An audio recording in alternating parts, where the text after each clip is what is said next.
kričí, aby sme už konečne prestali. Lenže my nikdy neprestaneme. Budeme odhalovať klamstvá, korupciu a zneužívanie moci.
Mnoho z nich je ale naspäť pri moci.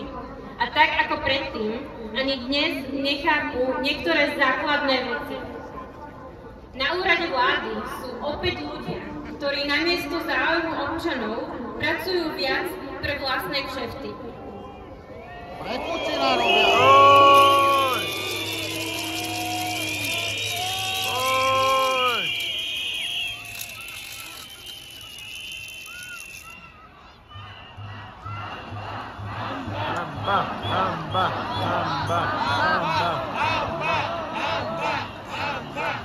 Poďme byť aj trochu konkrétne.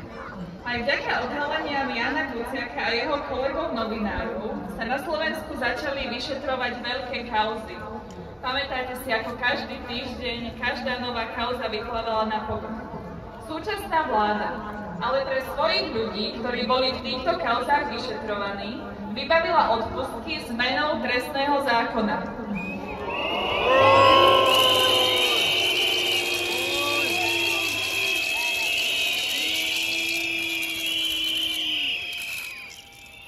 Spomeňme si, komu všetkému sa zrušilo vyšetrovanie kvôli mnohým novým lehotám na premlčanie.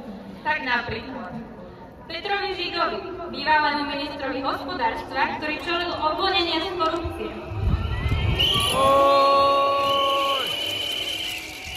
Po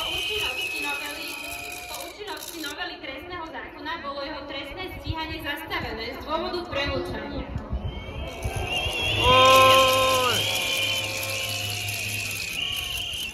Ján Počiatek, bývalý minister financií, bol obvinený v kauze Lemikon. Po novele trestného zákona bol tento prípad premlčaný a trestné stíhanie bolo zastavené.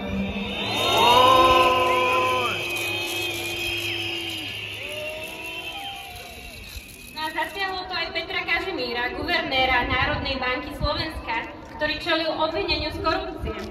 Po účinnosti novely jeho obhajca podal návrh na zastavenie trestného stíhania z dôvodu premlčania.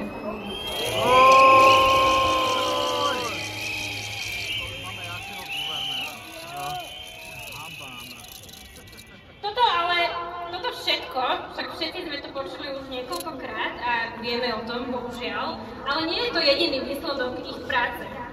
Premiér rád rozpráva opakovane roky o tom, že na Slovensku má dôjsť k akémusi puču a pôsobia tu zahraniční agenti. Ako sa dá ale veriť ich slovám? Veď im samotným nezáleží na záujmoch Slovenska, keď ich pozorujeme pri tom, ako chodia sa napríklad podlizovať Putinovi do Ruska.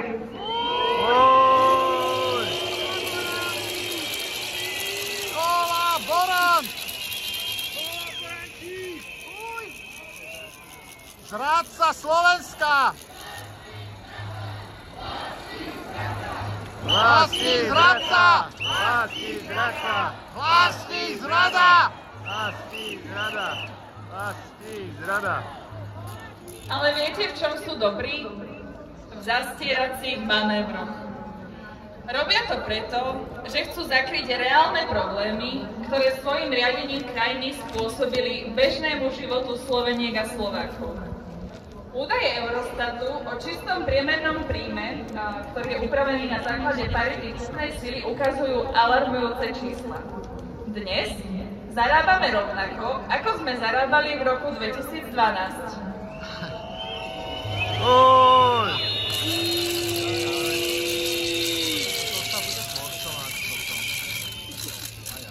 Za 13 rokov sme sa tak posunuli na poslednú priečku krajín v celej Európskej únii.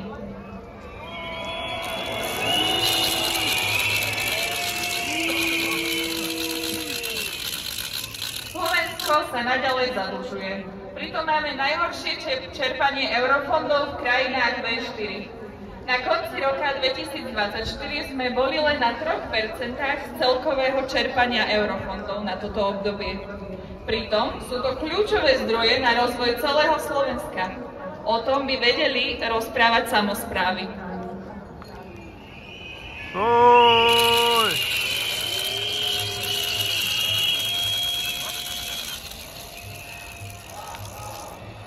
Dosť bolo Fica!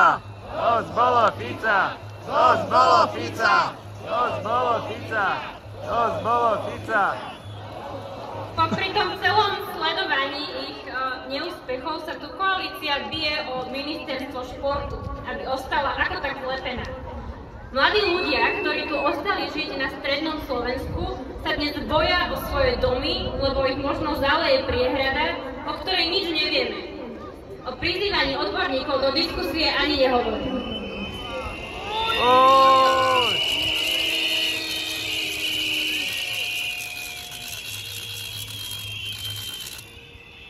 Do toho celého už skoro pravidelne počúvame o hackerských útokoch na štátne inštitúcie.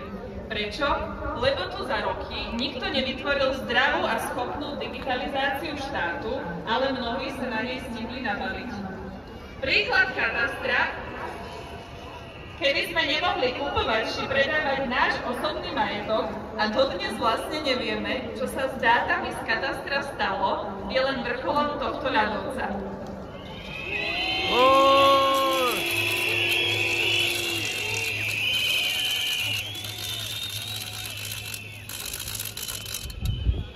Nedostatok lekárov, klimatická kríza, starnutie obyvateľstva, umelá inteligencia, moderné školstvo, skutočná geopolitika.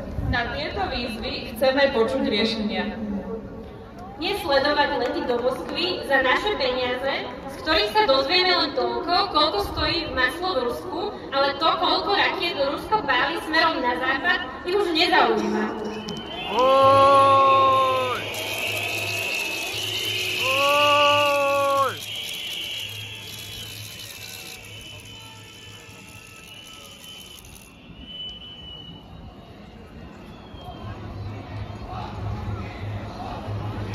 Odstúpiť!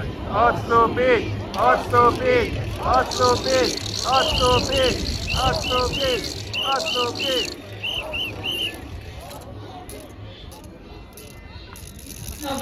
nás všetkých počujú, toto ale nie je jediný obraz toho, aké je Slovensko dnes krajina. Tak ako na začiatku ruskej invázie na Ukrajinu, tak ako v čase covidu, tak aj v rôznych iných krízach v posledných rokoch sme to zvládli tak, že sme sa my ako občianska spoločnosť spojili. Ste to práve vy všetci, ktorí sa ozvete, keď vidíte nespravodlivosť. Všetci, ktorí podpisujete nekonečné petície. Všetci, ktorí chodíte na tieto pokojné protesty, ktorí dobrovoľníčite, ktorí budujete komunity vo svojich mestách a obciach. Vy všetci, ktorí poctivo robíte svoju prácu, ktorí chodíte voliť, aj vďaka vám slušné Slovensko existuje.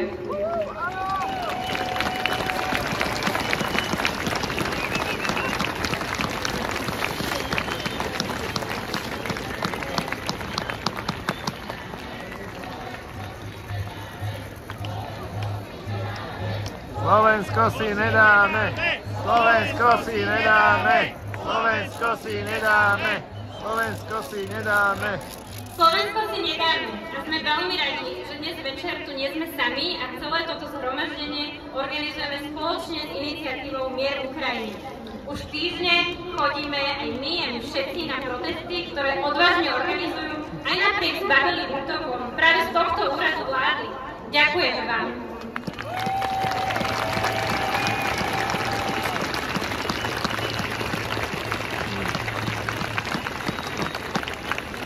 Pre nás s Veronikou je teraz čas odovzdať štafetu.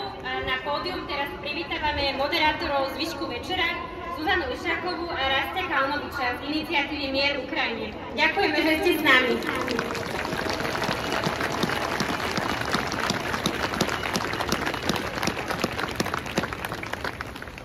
Dobrý večer. Ďakujeme Karoline Farskej a Veronike Grant-Brunskovej a celej iniciatíve Za slušné Slovensko, že aj po 7 rokoch od vraždy Martiny Kušnírovej a Jana Kuciaka pripomínajú to, kvôli čomu sme v roku 2018 stáli na námestiach.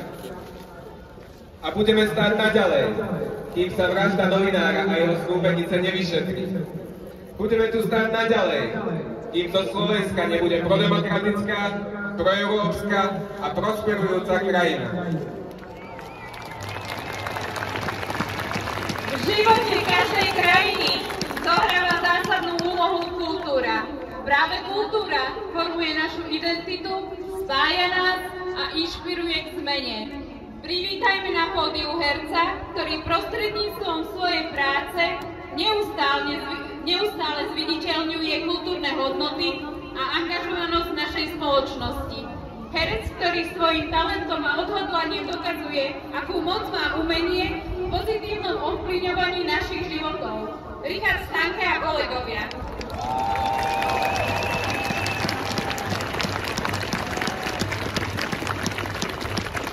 Dobrý večer. Milé Bratislavčanky, milí Bratislavčania a všetci slobodní ľudia na celom Slovensku. Robert Fico sa pred 2 týždňami čudoval, prečo ešte stále chodíme protestovať. Viete prečo? Lebo vám neveríme. Sme tu z vlastnej vôle a presvedčenia, že vaša vláda nás unáša mimo Európsku úniu do náručia masového vraha a vojnového zločinca.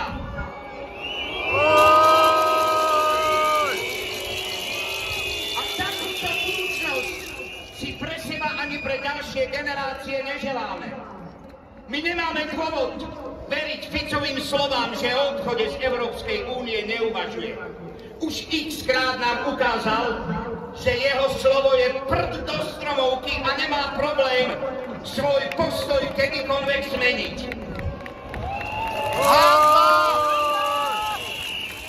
Fico klame! Neveríme mu, lebo jeho uistenia majú presne takú váhu, ako jeho obvinenia, že tu organizujeme nejaký štátny prevrat. Robert Fico si musí raz a navždy zvyknúť, že proti nemu protestujú slobodní ľudia.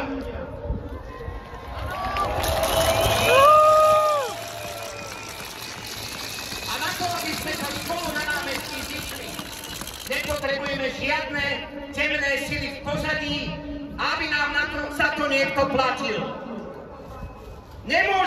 uveriť, že naše členstvo v Európskej únii myslí vážne, keď o našich spojencov hovorí horšie ako o Putinovom Rusku, ktoré napadlo a už 4 roky okupuje nášho suseda.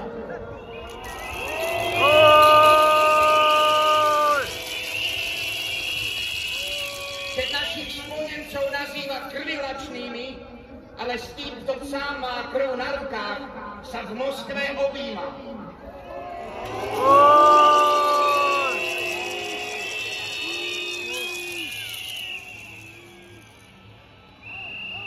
Čím menej budeme mať Bruselu, tým viacej príde Kremla. Také je to jednoduché, pán premiér.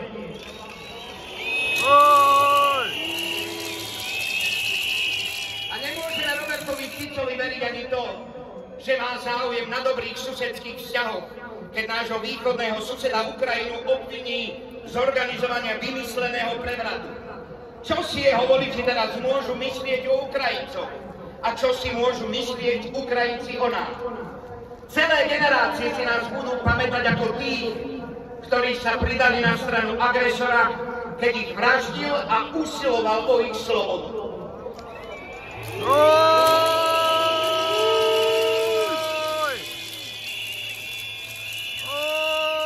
A prezident Pellegrini sa zase posťažoval, že Slovensko a Slováci začínajú byť v Čechách predmetom posmeškov a pohrdania. To je on! Dobré ráno, pán prezident. A dá sa vôbec reagovať inak, keď vidia, ako sa Európa otriasa v základoch a náš politický výkvet sa v obchode v Moskve rozjíma, že tam majú toaletný papier a fejkovú kolu?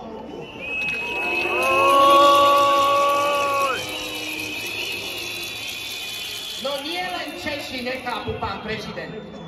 Počas uplynulého roka výrazne klesli aj sympatie Poliakov voči nám. Pozitívne Slovákov vníma už len 48% Poliakov. Ešte v lani to bolo o 12% viac. A čo, zmenili sme sa my? Nie. Takýto obraz o Slovákoch ste u našich susedov vyrobili vy a vaša vláda.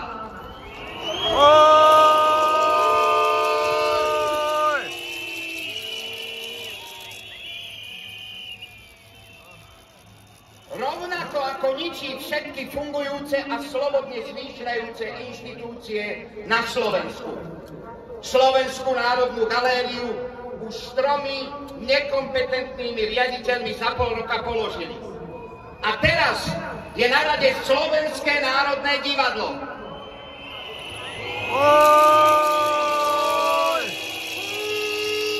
Výberové konanie, ktoré vyhlásili, totiž nesplňa ani základné predpoklady k tomu, aby ho bolo možné považovať za férové a transparentné.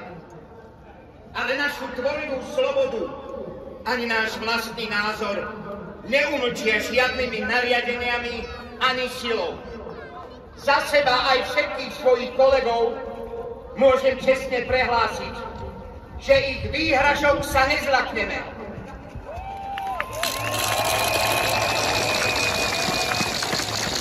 Môžu ďalej klamať a vymýšľať si hlúposti o tom, ako sme riadení a platení zo zahraničia. To svedčí len o ich vlastnej bezmocnosti, bezradnosti a hlúposti. To jediné, na čo sa pri Robertovi Ficovi naozaj môžeme spoľahnúť, je, že vždy sa postaví na stranu gaunerov a zločincov. Hanba!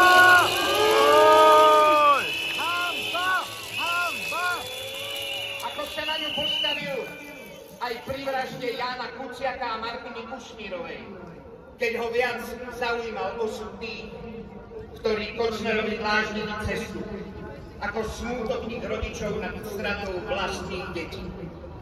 Mimochodom, doteraz som vás, Robert Fico, nepočul vôbec vysloviť ich mená. Ján Kuciak a Martina Kušnírová. Áno, to sú oni. A dnes je to presne 7 rokov, čo zomreli guľkou najatého vraha. Vášho suseda a kamaráta. My na rozdiel od vás nezabúdame.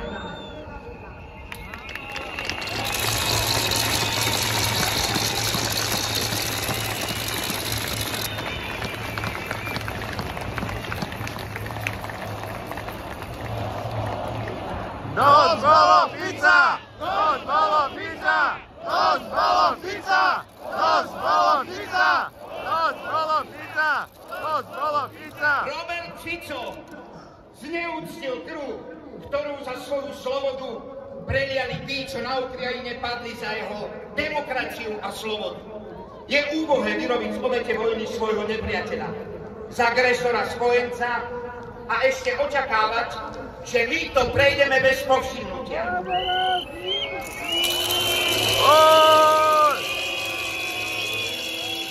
Robert Fico, tak už viete, prečo tu dnes protestujeme.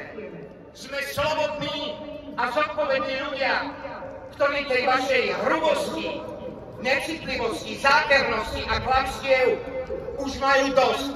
Nechceme, aby sa takýto obraz vytváral aj o našom Slovensku. Dajte už konečne pokoj tejto krajine a jej občanom. Chodte si už konečne užívať tie vaše ťažko zarobené peniaze a doživotnú rentu, na ktorú sa vám vyskladajú aj tí, čo nemajú pomaly čo do úst. Chodte do čerta a odstúpte!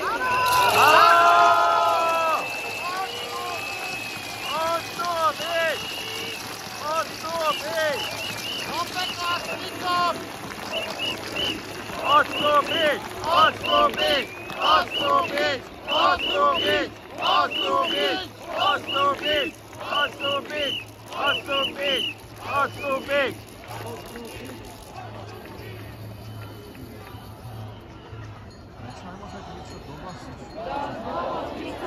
Dosť bolo Fica!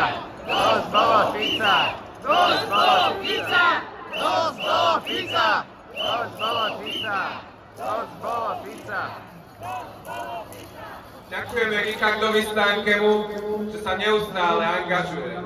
A aj všetkým ďalším hercom či osobnostiam z kultúrneho života, ktorí sa neboja svoje tváre spojiť s jasným názorom a s jasným odkazom. Takto sa buduje občianska spoločnosť. Občianska spoločnosť je jedným z pilierov demokratickej spoločnosti.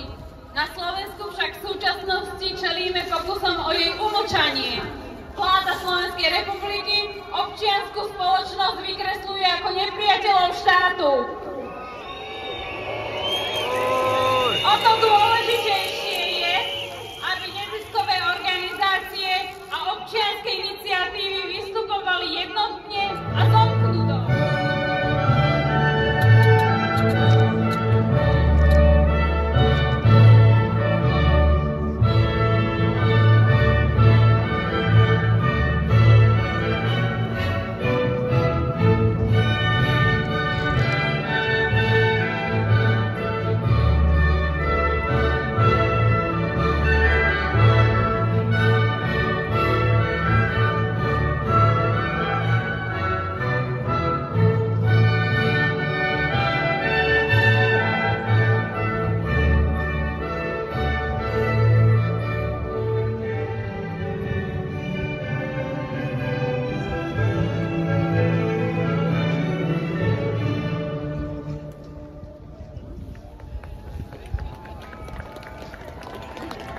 Dobrý večer, dovolte mi jednu vetu. Spievajme dnes slovenskú hymnu z celého srdca a venujme ju rodine Kuciakovcov, rodine Kušnírovcov a celej Ukrajine.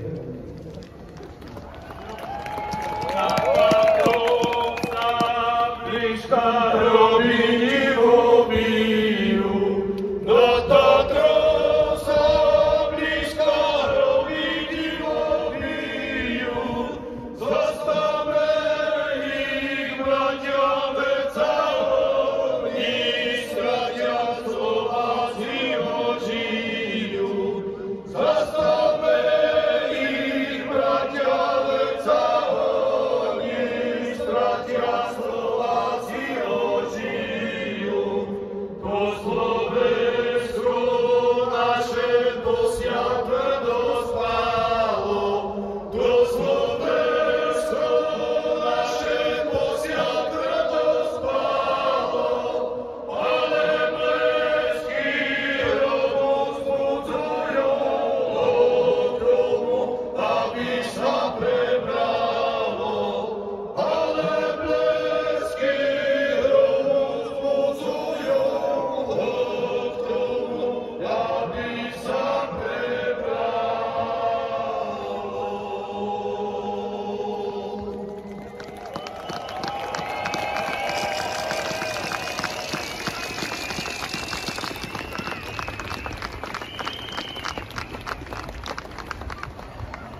pizza! Dos bolo pizza! Dos bolo pizza! Dos bolo pizza! Dos bolo pizza! Dos bolo pizza! Dos bolo pizza! Dos bolo pizza! Dos bolo pizza!